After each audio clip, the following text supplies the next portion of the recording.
In a televised address on 15th October 2022, President Yoweri Kaguta Museveni announced a 21-day lockdown for Kasanda and Mubende districts following the surge in Ebola infections and death.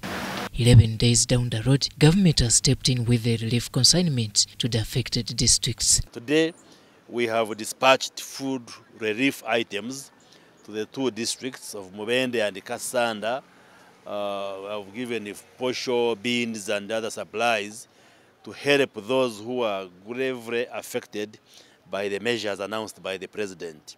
According to the Minister for Information, Communication, Technology and National Guidance, Dr. Chris Baryomunsi, the target beneficiaries will include the following.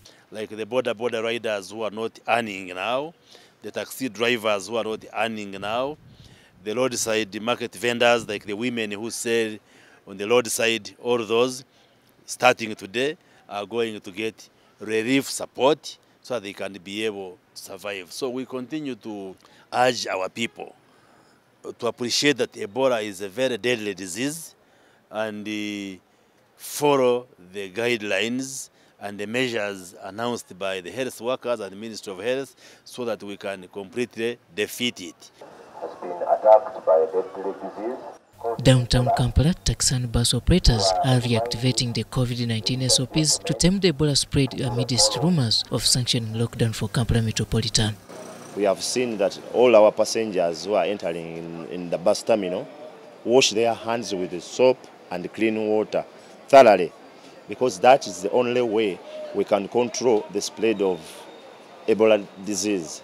And secondly, we are currently undergoing an exercise of sensitizing and informing all people of Namaiba bus terminal and all those who are entering into Namaiba bus terminal to resume, because there was a bit of relaxed in putting on masks and observing standard operating procedures.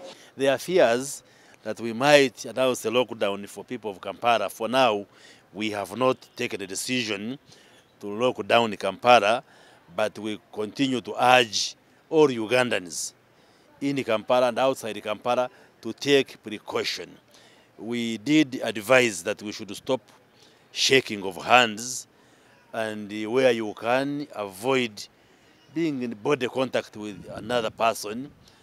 Take precautionary measures like washing hands and all those hygiene and safety measures that help you to avoid or prevent that risk of getting infected. Minister Dr. Chris Baryomunsi is however quick to note that if the worst befalls, government will not hesitate locking down Kampala Metropolitan. Regulate the numbers who access some of these buildings so that you avoid congestion.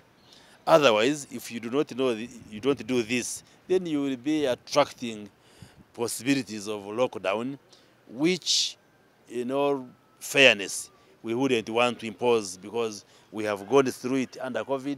We know how disruptive it can be. People are recovering from the effects of COVID and containment measures. So that should be a last resort, but we want people to cooperate. For inter-border transporters and passengers from Uganda, especially within the East African region, surveillance and adherence to Ebola SOPs has been beefed up. They are asked their LC status by checking them again to see if they are having any signs and symptoms of Ebola. Robert Nyango, UBC News.